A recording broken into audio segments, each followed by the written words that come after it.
Page 46, Old Uncle Bill. Here they're showing you another way they do dynamics sometimes, and I'll talk about it when I get to the dynamics, because I have a particular process that I go through, and dynamics comes a little later on. They have a note in the left hand, name each harmonic interval. In the right hand, name each melodic interval.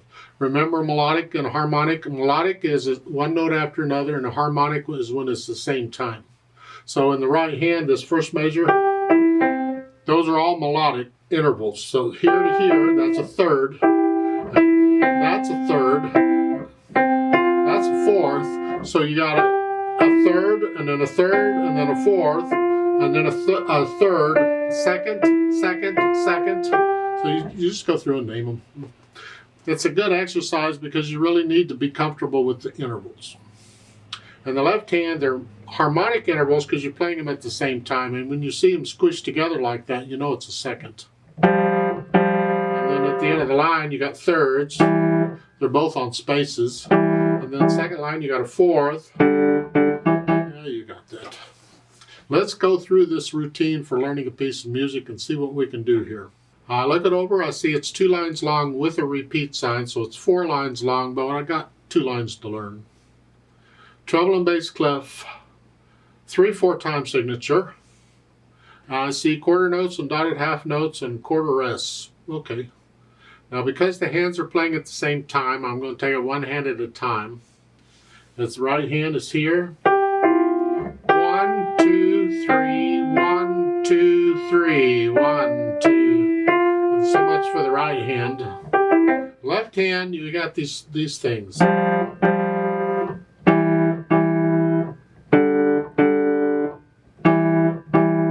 Now, I don't know that they've introduced this to you yet, but I'm going to go ahead and introduce it because it's driving me nuts. There's a lot of things about music that people don't agree on.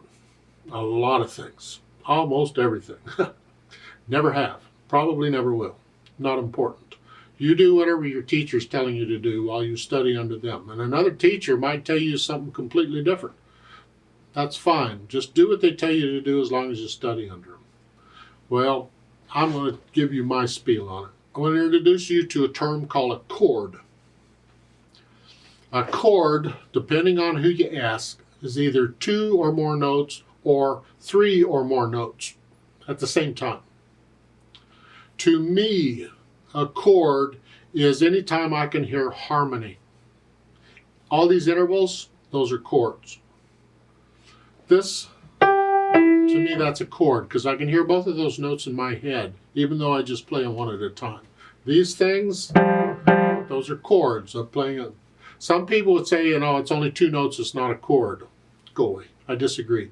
To me, 2 notes is enough. I can hear harmony. I may not like the harmony, but I can hear it. So I want to refer to these things as chords in the left hand. We're playing chords. So I just want to use that term, so I want you to understand what I'm talking about. And understand that other people may not agree. That's not a chord, it's only 2 notes. Well, to me it is a chord. Now, we put the hands together. We're here. Hold that down as you do that. Then go on. 1, just make sure you're holding the dotted half notes down. Then go through any hard parts you have, get rid of any hesitations you have, and go through the whole thing and check it, make sure it's a steady beat. You can go as slow as you need to, it's not important right now, but no hesitations. And you should be able to play this without looking at the keyboard because you're not moving around. You want to develop this feel of where your hands are, where your fingers are. I know sometimes you got to look down because you forget, and that's okay.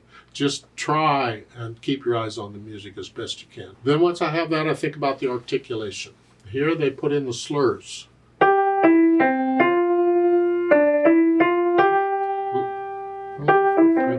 Now, when I first learned the music, I connect everything that I can. You can't connect these chords. You can't connect repeated notes. But I try. I get them as connected as I can. And then in the articulation part, that's where I might lift up. Well, here you're connecting the whole first line, but you can lift up between the lines. At the end of the first line you're here, we'll lift up. Like taking a breath. And And you have to lift up anyway, it's a repeated note. But this lift is a little longer. And then there's a repeat sign, so when I go back to the beginning, I'm going to lift up. So there's a little silence, just a little bit of silence in there for the articulation. In the left hand, you just play them. Try and get them down at the same time. I don't, but maybe you can. And then once I do that, I think about the dynamics. And this is what this lesson is on, really, dynamics. In the first measure between the stabs, you see the F-P. Remember, F is forte, means loud. P is piano, means soft.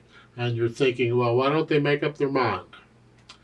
Well, when they do it this way, you know you're going to play it more than once. Because what it refers to is the first dynamic is for the first time you play it, and the second dynamic is for the second time you play it. And there could be a third dynamic, or whatever. That depends on what the music needs. And the repeat sign at the end tells you you're going to play it twice. And you got two sets of words. They put the words above the top staff here because there isn't room between the staves. It doesn't matter where the words are. It all works the same. So the first time you play it loud, whatever you think that is. And the second time, you play it soft. So the first time, and the second time, I'm soft. Now speed, moderately, well, we're back to the happy thing again. Whatever it is.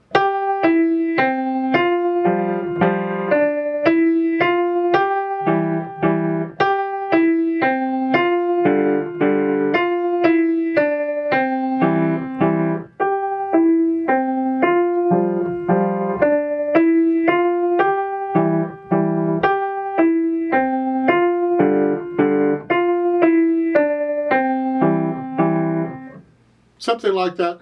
Doesn't have to be that fast. You take it at your speed. It's your moderately fast. You feel it. And speaking of feeling, put in a little bit of the interpretation. I mean, the articulation and the dynamics, that's on speed. That's all part of interpreting the music, but we put in the natural accents. 3/4 time, remember? 1, 2, 3, 1. Feel these. 1, 2, 3, 1, 2, 3, 1, 2, 3, 1. Feel these. Because it's important to get past the mechanical stuff and start getting in and feeling the music. Don't be in a hurry to go on. Feel the music. When you're done with the book, I hope you'll go back through it again, maybe a couple times, and each time you get a little better. You'll get into feeling the music a little more. It gets better. Let's play it together very slowly and just check notes and rhythms. I'm not doing any dynamics. We will do the repeat, but I'm going to play it all about the same. So I'll give us 3 counts. 1, ready, go.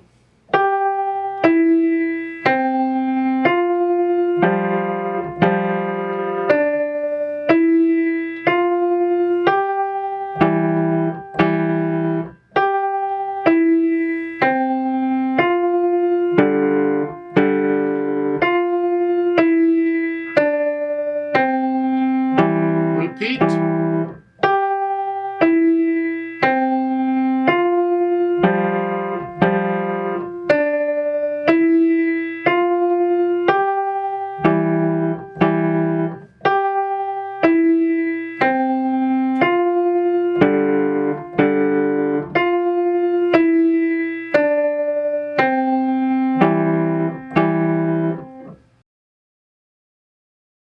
There's a duet for this at the bottom of the page. I'd like to play that. And you play what we just played, but I'm going to speed it up quite a bit. So it's 1, 2, 3. 1, 2, 3, 1. We're going to go about that fast.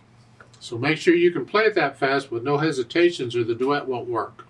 And again, I need you to go up an octave on the keyboard. So pretend middle C instead of here is up here. Instead of here, you're up here. Do it up here. Do it all up here. I'll give us 3 counts, so be ready because this goes quick. 1, ready, go.